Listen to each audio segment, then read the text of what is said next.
Hey everybody, we're back, and here we are in the deep, dark depths of the very first level of the dungeon here, the caverns. I think this video is primarily going to be a tour of what it is that we're looking at here, and then after we proceed past this video, we're going to start actually moving around and exploring. But the very first thing I want to call your attention to, once we're here, is this area right here. This area here is called the view screen. It's really where all the action takes place. It shows you what it is that surrounds your character at any given time, all the monsters, all the area. If you remember, this is our icon for our character, so that's what we're looking at right there. Down here is a little monster called a Grubling, and there's a river over here, and some walls, and some sort of fire thing. A temple way down here.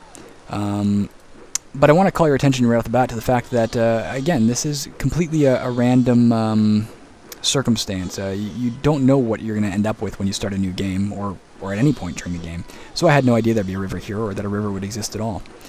That also means once we actually start playing, given I have no idea what I'm going to face, I could be dead in a matter of minutes, or I could be surviving for a long while. So we'll cross that bridge, and this bridge for that matter, when we come to it. But one thing I do want you to note immediately right here in the view screen is we've been talking now for, I don't know, 45 seconds, maybe 60 seconds, and yet this monster I pointed out has not made any move toward us, and that's because Caverns of Xaskazien is a turn-based game. I have no end of respect for more modern roguelike spin-offs like Diablo. I had a lot of fun with that game. But those games are definite clickfests. They rely a lot on your reaction speed, and at the cost of depth, in my opinion, because when you're constantly just trying to see what's coming at you and click on it, you don't have time to really think. And Caverns of Xaskazien 2, by contrast, is definitely a thinking man's game. You've really got to weigh out every decision you make before you make it. If it was real time, we'd be dead in seconds. Now you notice the screen is kind of, the view screen rather, is kind of moving around, and let me tell you about that. Right-clicking any square, whatever it is we're looking at, will center this screen on whatever square I'm right-clicking. For that matter, I can also use the arrow keys at the bottom of my keyboard, and it'll scroll the screen around nice and smoothly. If I do that and I lose track of where my character is, all I have to do is press C, and instantly I'm back on my character. You'll notice over here there's a lot of light blue. That's because that's the edge of the map. If I scroll in every direction, you'll hit it eventually. I think it's a 40 by 40 map. Big enough for our purposes, certainly. And yeah, you can't ever get out to that region, so that just defines for you where you are in relation to the edge of the map. We'll get to what all the contents of this screen actually are in a few minutes, but first I want to start pointing out some other aspects. Surrounding the view screen, we have the view screen border. For the most part, that's just a window frame that holds everything in place, but occasionally icons will pop up along here. And if that happens, we'll address it then. Hopefully it will, so we have something to talk about. Down here you see something called the situation panel. I used to call it the bottom bar. I still may occasionally, so forgive me if I do. But the situation panel is where text pops up occasionally if it needs to. It just gives us some space for the text. It may or may not do so. Depends on how high your text prompts are and what's going on. Eventually it will. Up here in the top right corner we have something called the sidebar. The contents of the sidebar is entirely dictated by which of these buttons you have highlighted. You can highlight any one of them by left-clicking it, or for that matter, you can use the number keys along the top of your keyboard. For instance, I think, well, this is number 1. If I press number 3, it'll jump down to this one. If I press number 4, 5, 6, 7, it'll jump down to this one. And I can also use the period and the comma buttons just to cycle around them if I'm really hell-bent on using my keyboard. It's easier just to click, to be honest. When you start a new game, it'll always have the character tab open first. And you're already familiar, to be honest, with everything that's in the character tab here. We've already talked about your primary stats. Here they are right here. Here's your spell points. Remember, they're derived from your intelligence combined with a mage skill called thaumaturgy, as well as your dungeon depth.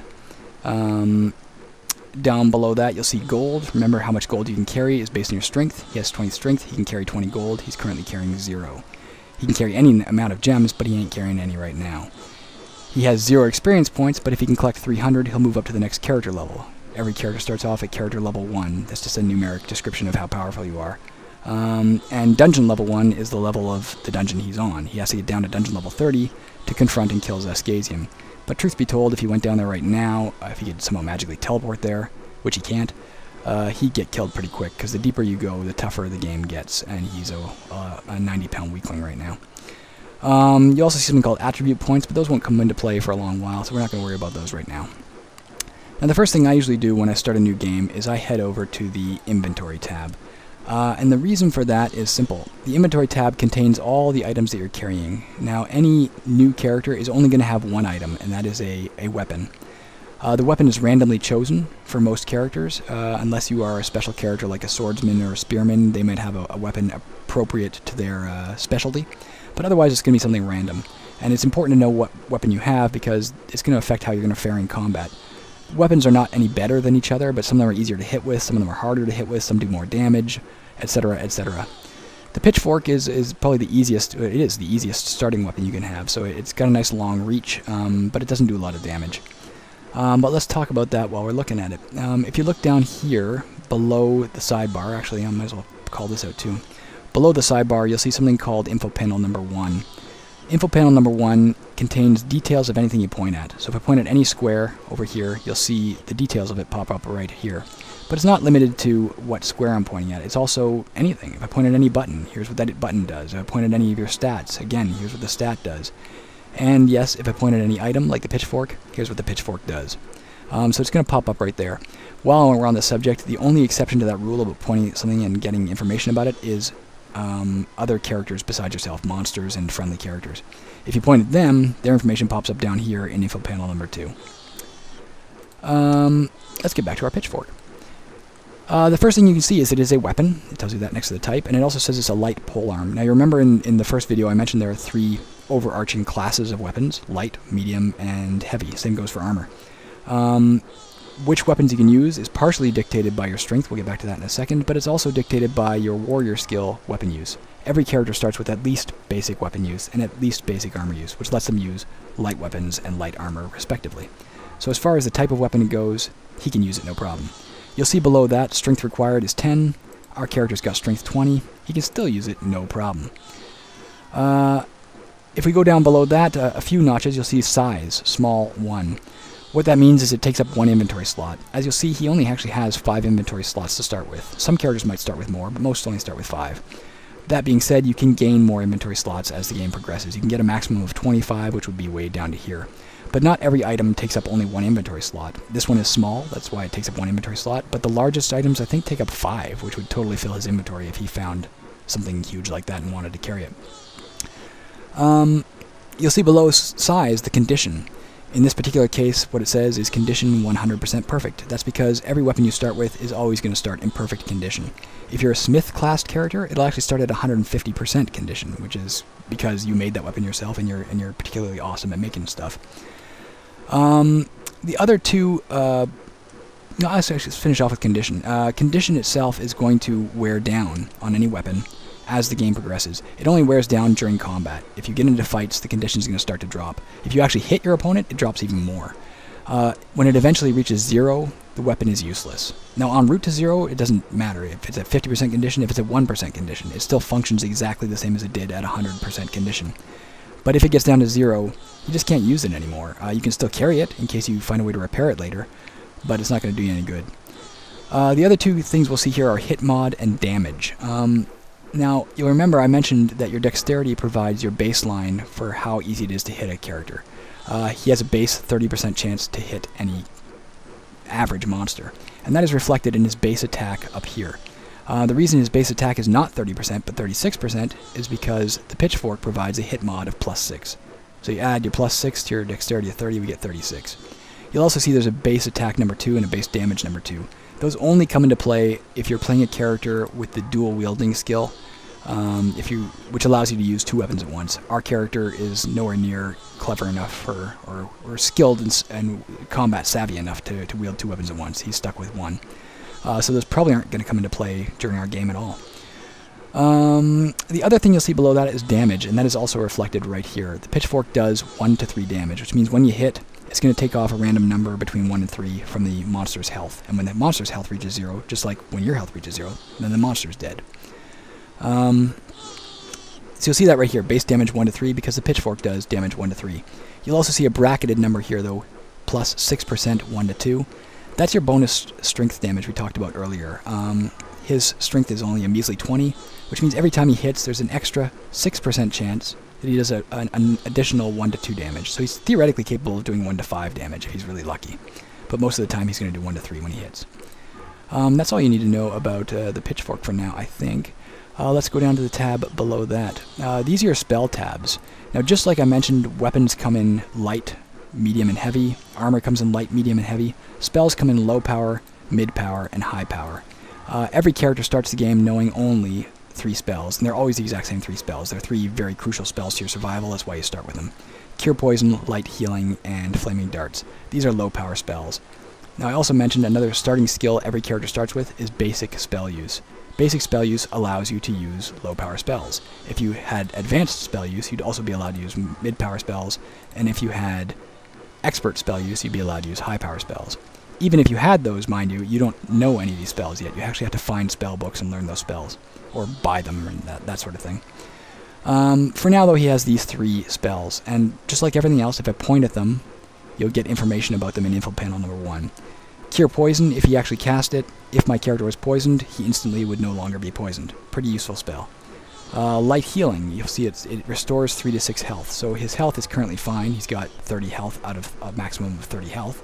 But if that dropped, Light Healing could bolster it back up.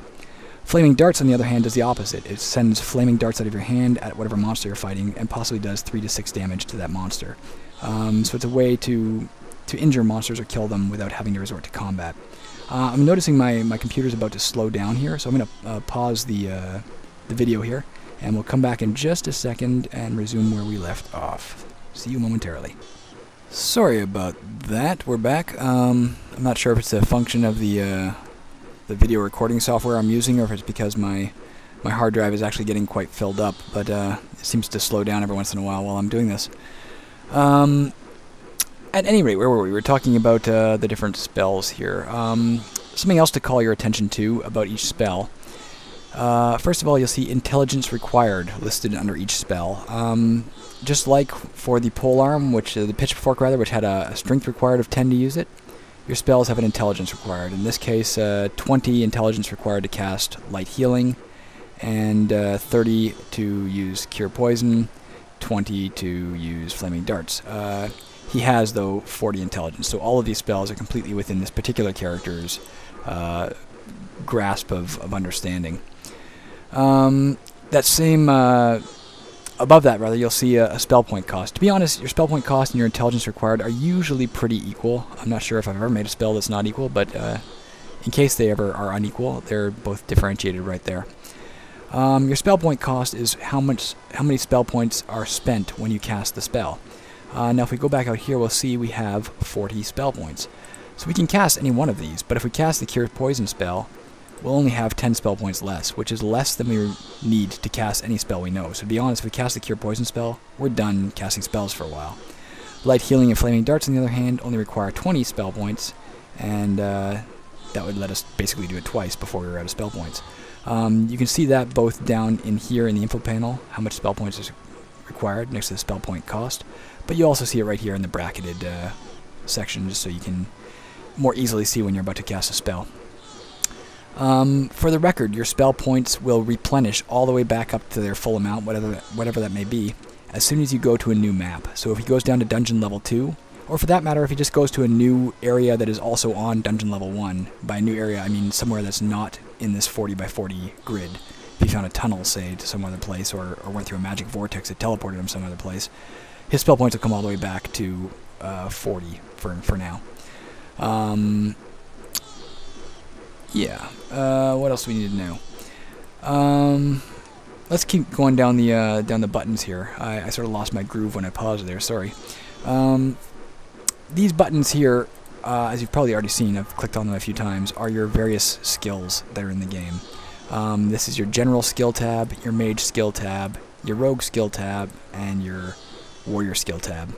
All of the skills are listed here. I should probably alphabetize them at some point. Right now they're kind of random, and that's just because they're there in the order that I created the skills as I made the game. Sorry about that, but you can still see what any of them do simply by pointing at it. You'll also see how much that particular skill point or that particular skill type costs you. Remember, because he's a Gnomish Necromancer, general skills cost him 1, mage skills cost him 1, but rogue skills cost him 2, and warrior skills cost him 3. Now, for the exact moment, that's a moot point, because he has 0 skill points. The most common way to get skill points is when you go up a character level. Then you'll usually get 1 skill point. Sometimes you'll get more depending on your race or class, but usually it's 1. So basically, at every level this guy goes up, he'll be able to raise a general skill or a mage skill, no problem. But if he wanted to raise a rogue skill, he'd have to save it for 2 levels, and for a warrior skill, he'd actually have to save it for 3 levels. So he's probably not going to be doing a lot of that. It doesn't matter whether you're going from advanced to expert or untrained to basic, it all costs the same. But don't forget, there are restrictions based on your primary attributes that dictate how high you can learn each skill. 30 for basic, 60 for advanced, 90 for expert. Now you may notice general skills, this guy already has an advanced skill that's at advanced, but his health is not 60. You can start with skills based on your starting racing class that are beyond your reach normally through the game. It won't penalize you for that. Alright, let's keep going down past that. Underneath the, oh, and for the record, by the way, if you ever wanted to increase one of these, you would just click on it if you had the skill points to do so. Doing so right now makes that you can't do this noise. Underneath that, you'll see the stats tab. Now, the stats tab from here down to here is just anecdotal information. For instance, the toughest enemy you've killed. Well, this guy hasn't killed anything, but if he had, whatever it was, it would be listed there. How many enemies has he killed in combat? 0. But as he kills them in combat, it'll go up. How many has he killed with spells? It'll go up as he does it. So this information is really just for entertainment purposes, or if for some reason you were curious about how you were doing. This information up here, though, actually has direct bearing on the game. We've talked about this already. These are the attitudes the various monster classes have towards you. I mentioned there are 9 of them. Here they are: aberrations, animals, diabolics, giant types, goblinoids, insectoids, persons, undead, and worms.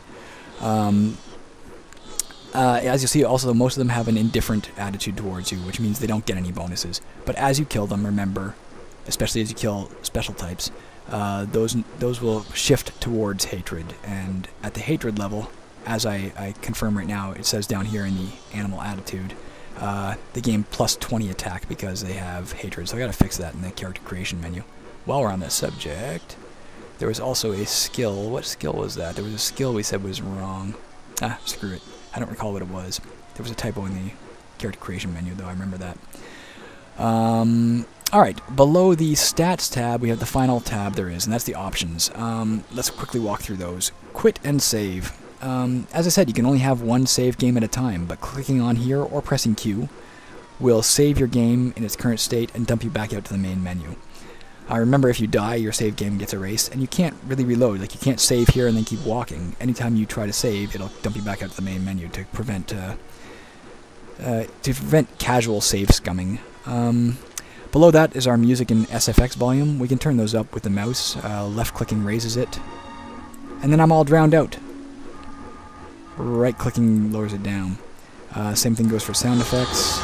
Way the hell up there. You can barely hear me anymore because of the rushing water. And because of that screaming grumbling, and probably because that chick is yelling help in the distance. There she is. She'll keep yelling help until we help her, and for that matter, this guy will keep making noise until we kill him. We'll do that soon, I promise, in the next video. Right now, while you're looking at him, you'll see a green line underneath him. That's his health bar. The same way you have a health bar, incidentally. This green line will get shorter and change colors from green to yellow when you're moderately injured, and from yellow to red when you're heavily injured. His will do the exact same thing. His is right there. But if for some reason you preferred not to have those things showing, all you'd have to do is click this on and you'll see the health bar goes away. Toggles it. We'll come back to text prompts in a second. Lighting effects. If you look over here, you'll see the cooking fire here is giving off a glow. If we didn't want it to glow, all you just click that and the lighting effects go away. The only reason you'd ever do that is because when you're surrounded by a crap load of lighting sources, say you were surrounded by a lake of lava, the game slows down quite a bit. So if it's really getting on your nerves how slow it's gotten, turn it off for the time being until you get away from the multiple light sources. Turn it back on when you need it. Blood pulse is the same thing. When you get badly hurt, the screen will start pulsing red with bloody spots. It's an effect that I think is pretty cool, but I've had some players say they don't like it. So if you don't like it, boom, turn it off. If you like it again, turn it back on. The last option here is surrender. If you click this, I'm not going to, it'll basically end the game as if you had died and give you a high score. You do that if you really thought, you know, the game was going nowhere, you were screwed and you didn't want to actually see yourself die. Or for that matter, in theory, I think there's ways to end up in a position where you can't really go anywhere and yet you can't die. I have literally never seen it happen in thousands of games I've played, but I think it should be able to happen. So if it ever did, click surrender and at least you'll get a high score for your game anyway. The last thing we have here is text prompts, which are currently set at expert. That's where I like to keep them. But by left-clicking, you can lower them back down to basic. This damn microphone is squawking. Or intermediate or expert. We talked earlier about the situation panel, where text pops up. If you have it set way down to basic, we'll experiment with that in the next video, more text will pop up than normal. To me, it slows down the game, but if you're confused about what's going on, if you put it down to here, you'll get all kinds of textual information, so it can be useful if you don't know how to play. And that's really all we need to know about any of this for now, I think. So what I'm going to do is actually quit and save, and then we're going to come back in and start exploring the map. And I think we're going to start by killing that Grubbling, A, to shut him up, and B, to get you a bit used to what combat is all about.